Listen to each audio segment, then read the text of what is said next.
Hello Internet, I am El and this is the IRL podcast.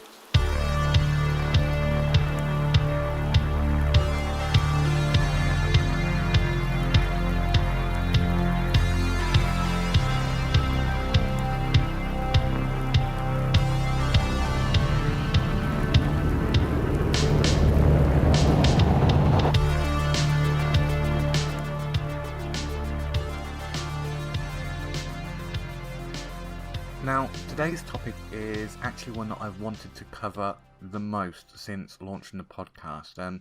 It's something that I'm quite worried about, and I find it alarming that no one is really talking about this outside of the financial circles. And I understand that the world at the moment is all COVID, but it is important that we make sure we don't lose sight of other topics. But quickly, actually, before we begin, I want to do a quick special shout out to my friend Trader Jill, who helped with today's episode. You can find her on Twitter at LadyJustice6910, so give her a follow if you want stock tips and sassy political posts. She also does classes to help people getting into stock trading safely. Also, while I'm at it, and believe me, I hate doing this because I think it's just cringy as fuck, but people, if you could please follow the podcast on whatever platform you're using and share on social media, blah, blah, blah, blah, blah, blah, whatever. It's just... I've put a lot of effort into this one, and quite frankly, this is my day off. I'm having to redo the episode. I wanted to spend the day building a glorious fish tank for my pet Magikarp and have a down day, but guess this is more important than Splashy having a nice home. I've put a lot of effort into this one. I've done a lot of research, and it's taken me 2 weeks. I've re-recorded the episode so many times. I'm about 4 hours away from when this is due to be released, so yeah, please share. Anyway, let's get into it. The things I'll be talking about today, you're not going to hear this in conglomerate media, because right now, let's be honest, they are too busy trying to sell booster shots for their big pharma sponsors. But a financial apocalypse is coming, and to some, it's actually already happened, and we're just waiting for the fallout. Most people will be old enough to remember the financial crash of 2008 when banks were playing hot potato with these extremely risky bonds. These bonds were sold down a chain of rich people as high risk, high reward, until eventually they were passed to people who couldn't afford them. These became ticking time bombs, which eventually did blow, and it led to the housing market crash. To fix the issue, the government had to resort to drastic measures. What I didn't know until I talked to Jill was that it wasn't just the banks that caused the recession, although they still played an important part. It was actually the US government that got the ball rolling. It was the banks just were simply trying to stay competitive against Fannie Mae and Freddie Mac, which are two federally owned mortgage companies. These were the first to actually start selling the high-risk bonds, and the banks simply jumped on the bandwagon, just trying to make a tidy profit. So all of the issues we're facing today were caused by insane government policies that were trying to kickstart an economy, and it can all actually be traced back to the US government as being the catalyst. It's just another example of government solutions for government-created problems. Anyway, it's starting to look like another recession is just around the corner, but this time it won't just be the housing market that feels the pinch. It's going to be everyone and everything. We're starting to see this already as prices are starting to creep up. I mean, you might notice it when you go to the shopping and you're buying like a bag and it's smaller, but it's still costing more. Again, the problem that people point to are these measures that were brought in to tackle the 2008 recession. Former chairman of the Federal Reserve, Ben Bernanke, lowered the risk rate from 5.5% to 0%, and this allowed for the creation of $1.3 trillion, which was then used to bail out the failing banks and stop the economy from taking a nosedive. And yes, I said created, as in this money was magically plucked out of thin air. However, keep in mind that although the money isn't actually real, the debt it created is, and since then the Federal Reserve hasn't stopped printing money just to keep the markets chugging along. Since these measures were put in place, the US's plan to get out of any kind of financial problem seems to be just print more money. And this will look fine and dandy if you're only focusing on charts. I mean, the stock market is doing just fine with the S&P 500, which tracks America's top 500 companies, continuously growing from 1,000 to 5,000. However, while the stock market continued to prosper, normal working folk haven't seen any benefit to this, and wages have remained stagnant. This has led to the top 1% running away with $34.52 trillion, while the bottom 50% collectively holds just $2 trillion. To make matters worse, money printing has gone into overdrive in response to COVID. Even with the redefinition of how it's tracked, the M2 line, which tracks currency in circulation, has skyrocketed, while the interest-free rate has remained at zero. There is no way out of this perpetuating problem either. In order to keep things going, the Federal Reserve is just going to have to continue printing money. And obviously, this is unsustainable. Ever since Bernanke's radical plan to get us out of the 2008 recession, people have been predicting a follow-up crash that will be a lot worse. The follow-up crash hasn't come for us yet, but all of the warning signs are starting to show. The US government recently released a $1.5 trillion spending bill. A spending bill that Joe Biden wants you to believe is going to cost the average American $0. This is typical political bullshit. Although the claim is that it's going to come from taxing the rich, which always sounds appealing to the poor, it's all smoke and mirrors. Taxes will most definitely likely go up for businesses, that's a given. This has always been spun as a good thing by political talking heads, but it's really not. It's the small to medium businesses that are going to end up suffering the most, as taxes will cut into ever-shrinking profit margins. If that company goes bust, this leaves the larger companies to swoop in, and they're able to claim up the assets at a bargain price, leading to yet more consolidation of money and power, and this is an age-old tactic of the rich. I don't have time to get into this right now, but if you look into the story of how Nathan Rothschild used the French Revolution to make a tidy profit for himself, you can actually see how this nightmare all started. And it's a tactic that's been applied again and again.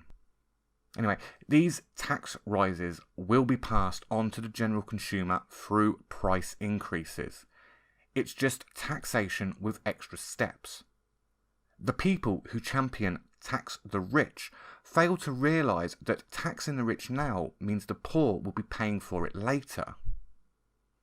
But even then, raising taxes won't cover $1.5 trillion that is needed for this spending bill, so that money is going to have to be borrowed. I'm sure it's just a coincidence that not long after this spending bill was announced, the US government said it was just months away from being out of money completely. And very recently, Joe signed an order to raise the debt ceiling, meaning that America is now free to borrow even more. Long story short, they just want to print more money.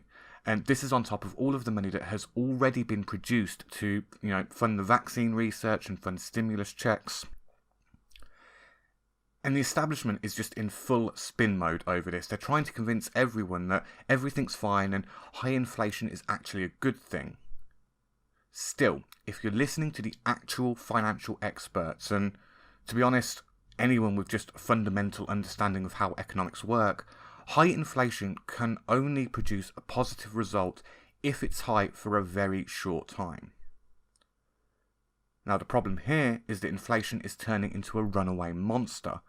At the time of recording, inflation was sitting at 5.3%.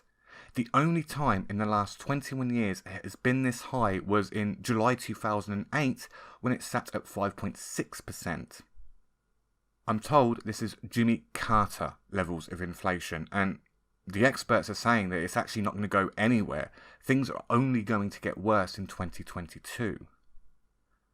But look at how things are right now. I mean, gas prices are up by 45.1%. and airfare is up by 24.6%. Everyday items like fruit are up by 7.3%, and fresh fish is up by 6.4%, with milk being up by 5.6%. Also, prices for important resources like tin and lumber and steel are also skyrocketing. Now, while like 7% and 6% and 5% might not seem a lot for these smaller items at least, just think how it all adds up on your shopping bill. And these prices are only going to increase. I seem to be spending personally like twice as much money on my shopping to buy the same usual items I would usually buy, and this kind of has me worried for a lot of people. This may sound alarmist, but if we continue on this trajectory, many people may not be able to feed themselves, especially for those that are living paycheck to paycheck. I mean, there was that recent report recently that said most people below 30 can't even afford a $300 emergency, so the future is starting to look a little bleak. The real question is, will all of this money printing lead to a situation similar to Zimbabwe or Venezuela and take the US into hyperinflation? If you're not familiar with this situation, Zimbabwe's government couldn't afford its spending. So Mugabe had the brainwave of just printing more money. However, production didn't increase and the economy didn't produce more goods. This meant there was more money in circulation, but it was being used to produce the exact same goods. So think of it like this. You could have $1 million sitting in your bank account right now. But if your currency has no purchasing power, that loaf of bread costs $250,000. So that million isn't going to get you very far. This was the problem Zimbabwe was facing. So to tackle this, simply more money was produced, and it ended up creating a vicious cycle where Zimbabwe's currency lost all of its purchasing power. Over the years, inflation continued to increase by 50%, then 100%, then 200%, and after years of this wild inflation, it finally peaked at 76.8 billion %. Zimbabwe's currency was literally worth less than the resources it took to produce. And Mugabe had no other choice but to allow the Zimbabwean people to trade using foreign money. To this day, Zimbabwe still doesn't have a national currency, trading instead using dollars, British pound sterling and euros. Currencies that, at least currently, still have buying power. Now, a country is considered to be in hyperinflation once the inflation level is above 50%. So, at 5.3%, the US does have a long way to go until things get as bad as Zimbabwe. With that said, however, it does seem that America is following in the footsteps of previous nations that have fell to hyperinflation. 1920s Germany, 1940s Hungary, and recently, as we've seen with Zimbabwe and Venezuela, for example. High levels of printing money and borrowing plus reduced productivity always equals a bad time. And that is exactly what is going on in America right now. After shutting down the economy for the year due to COVID restrictions, millions are still unemployed and on benefits. Mix that with a government that is borrowing increasingly higher and higher amounts, and it's not really hard to see how America is heading down a dark road. It's almost like the US government is actually trying to slowly self-destruct itself. The US already holds the title for the largest national debt, and at the time of recording it was around about $28 trillion and rising. This has increased substantially since 2020 by $2 trillion, and this is due to the COVID relief and, again, massive government spending. The US government recently announced it was out of money, and Biden has raised the debt ceiling to cover costs. So, is this starting to sound familiar at all? the Federal Reserve is simply just going to have to keep producing this money, and this is only going to drive up inflation further. But if you don't want to take my word for it, Michael Berry, the man who predicted such financial events as the dot-com burst and the 2008 crash and even GameStonk, predicts that the US stock market is going to crash in 2022 by 90%. This would be the biggest crash since the 1920s, and he is also currently doubling down on this idea of inflation increasing. If this was to happen, the price of everything is just going to go up and up and up, and wages will just remain the same, and that is only going to plummet millions into poverty. So what's the solution? Well, I've got a few ideas here that are going to help out. The first is to keep it local. Think of it this way, especially if you're concerned with global warming. Why is it cheaper to produce a product in China and ship it halfway around the world than it is to produce it in your own country and just ship it down the road? Well, hint, it's not just about the labour costs, although that is a factor. Just as an example of this, I have a meme on my phone which I love to use. It shows a fruit yogurt where the label states it is picked in Peru, shipped to Taiwan for packing, and then shipped back to the US for sale. Granted, Peru may have a better climate for growing the needed fruit, but then why isn't it just simply shipped to the US to be packed and sold? Just draw a line on a map from Peru to Taiwan, and then from Taiwan to the US, and then just draw a line from Peru to the US, and you'll see what I mean with this whole global warming thing, because the carbon footprint is absolutely minimum on that trip. However, due to the cost of running a business in the US, it is actually cheaper to just send the fruit on a first-class trip around the world. And raising taxes isn't going to help fix this issue. If anything, it's just going to make it worse. We simply need to create a more attractive environment for businesses within our own countries. Now, say what you will about Trump, and honestly, I don't give a flying flip which way you want to go on that one, but he is the only politician I have ever seen in my entire 36 years of existence to actually cut taxes. And okay, he only cut corporate tax and left income tax at the same rate, but believe it or not, this is actually what was needed. Idiots that don't know what they are talking about cried foul and said Trump was giving his rich buddies a discount, but the reality was he was simply throwing a lifeline to the small and medium businesses. This wasn't a slight trim off the top either. This was a substantial cut. The US at the time had the highest corporate tax in the world, but by cutting it down to, I can't remember the exact number, it was like 20-something%, suddenly America had become one of the lowest countries for corporate tax.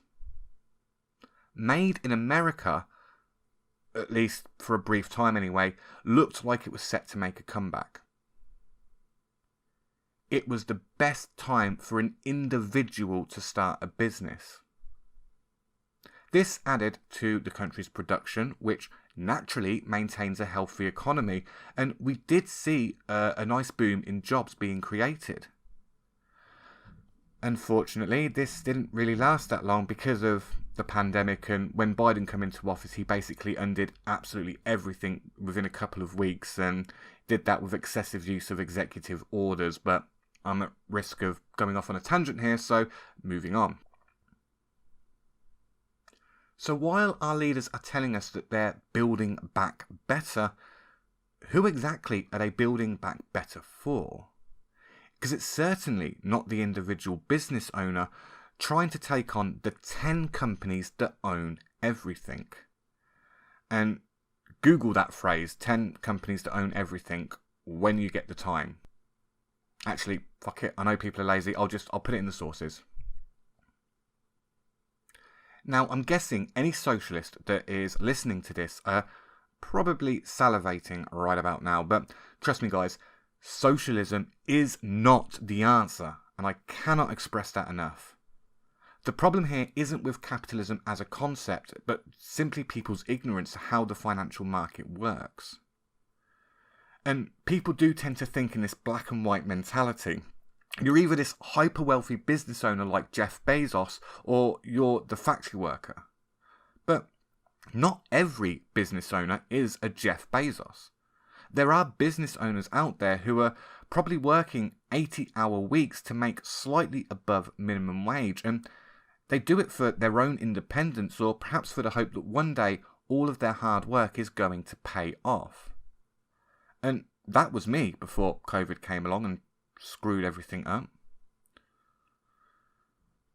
What we actually need is more independent business owners who are not forced to pay the same tax rates as their hyper wealthy competitors that already hold a monopoly on the markets.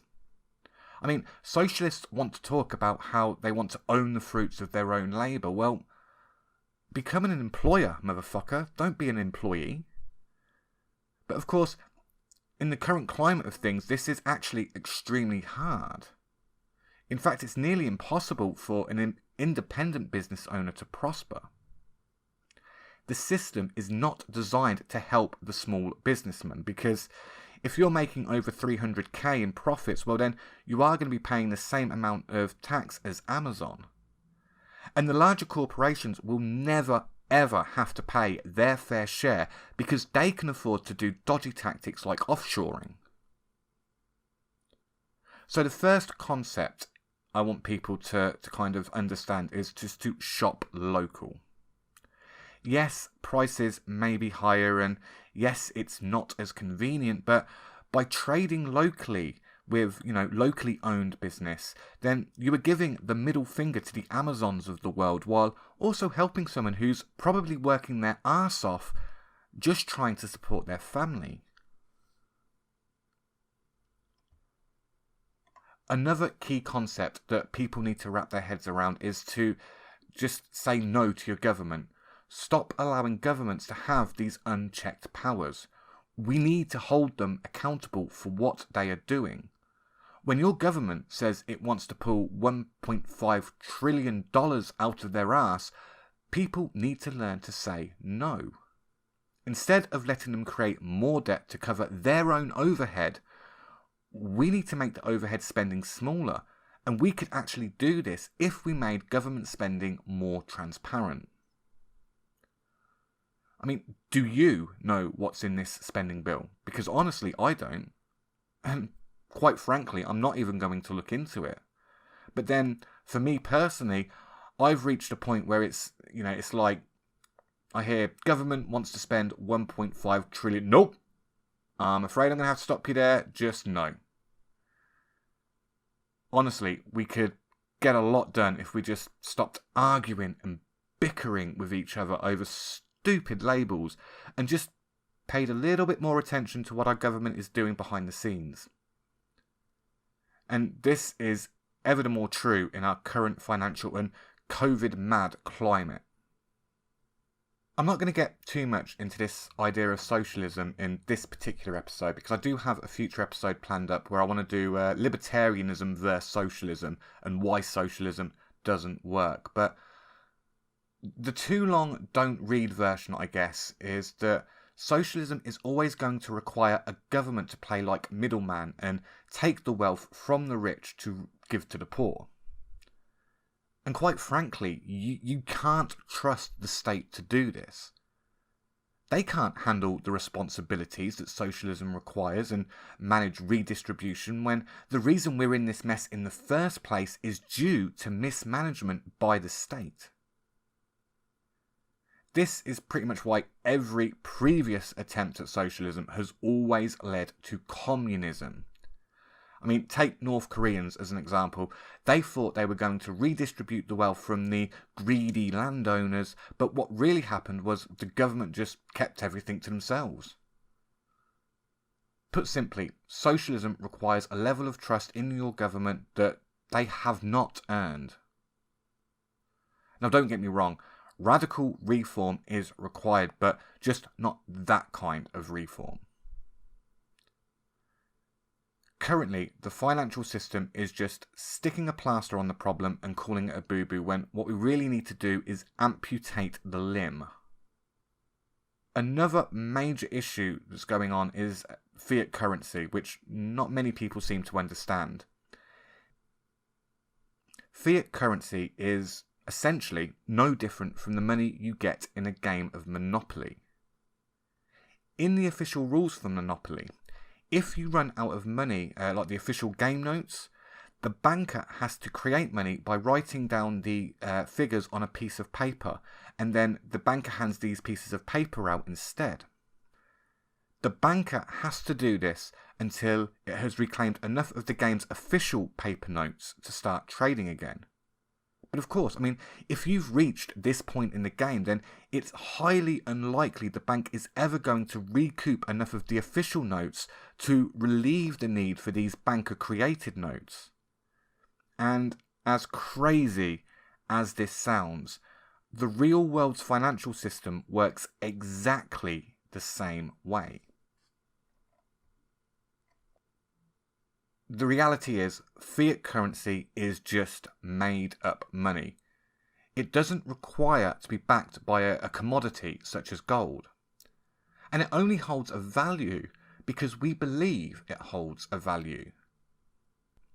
It can be created out of nothing because the world banks can write down a figure on a piece of paper and say, okay, now you owe me $1 million. And I'm being 100% serious. This is how it works. One more time for the people at the back. Fiat currency is essentially monopoly money. Now, the world banks, they sit above all corporations and all governments.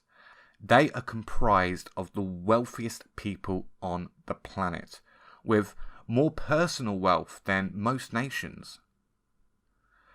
People that you will never see on the rich list because they pay to keep their name out of public discussion and out of public mind. These people are the gatekeepers of the entire financial market, and they have the power to lend out money that they don't have. And this has been true in America with the dollar, which, again, remember guys, the dollar basically drives the world economy. And in America, America has been using fiat currency ever since Nixon abolished the gold standard in the 70s. As I mentioned earlier, the national debt for the US is $28 trillion, and this is never going to go down. It's these hyper-wealthy banking cartels that the government owes this national debt to. They expect every dollar to be repaid, even though they created that dollar from nothing. The expectation is that this is going to get paid back through taxing the population and corporations doing business within the country. And are you starting to see how this is all linking together? I mean, does this sound fair? So with all of that in mind, the solution becomes very clear, I mean, to me at least. With the root of the problem being fiat currency, and then it being held up by a bloated government with an unfair market for small to medium businesses. We need to abolish the Federal Reserve and the World Banks and just wipe national debt clean. Then go back to a commodity-based currency where situations like this become impossible because there is only a finite amount of currency in circulation. That way, when the government wants to spend $1.5 trillion, it can't just borrow it from people who are just magically creating money by typing a number on a computer. Spending is then limited to what they have available, and with a smaller government, well then, less spending is required, obviously. The government also needs to be accountable and audited, just to make sure that the money is ending up where it's supposed to go. I mean, keep in mind, guys, this is the government that the day before 9/11 said, oh, whoops-a-daisy, we've lost $1 trillion. Just lost it. We can't account for it. We don't know where it's gone. And then, obviously, 9/11 happened and it was brushed under the rug. Everyone forgot about it. Now, the government has obviously never really wanted to audit itself, but when Trump was in office, he did run an audit. But I mean, even then, the results of the audit were never made public. And I know this sounds like I'm standing for Trump, but I'm really not. I mean, again, I don't care which side of the fence you sit on with that guy. Nothing he done really, it all seemed good at the time, but nothing he done really came into fruition. Do you know what I mean? Nothing was a benefit. But anyway, these hyper wealthy people and the banking cartel are never going to do this. This is never going to happen. They would never wipe the debt clean that they deem as being owed to them. But if society continues on the way it's heading, and this applies both to the COVID restrictions and the issue of just printing more money to fix every little issue, well then we're heading for a perfect storm that will see the bottom 90% of society suffer the most. And by the time the shit has hit the fan, it's going to be far too late. The people shouting the most right now, and I've seen this on Facebook, about how we need to go back into lockdown for, again, a viral infection with a 99% chance of survival, well, these are going to be the ones that are crying out the most and bitching when they're waiting in the bread line. And with that, I'm going to wrap things up. Remember to visit irlpodcast.com for all future and past episodes, the social links and my blog. Until next time, Internet, thanks for listening.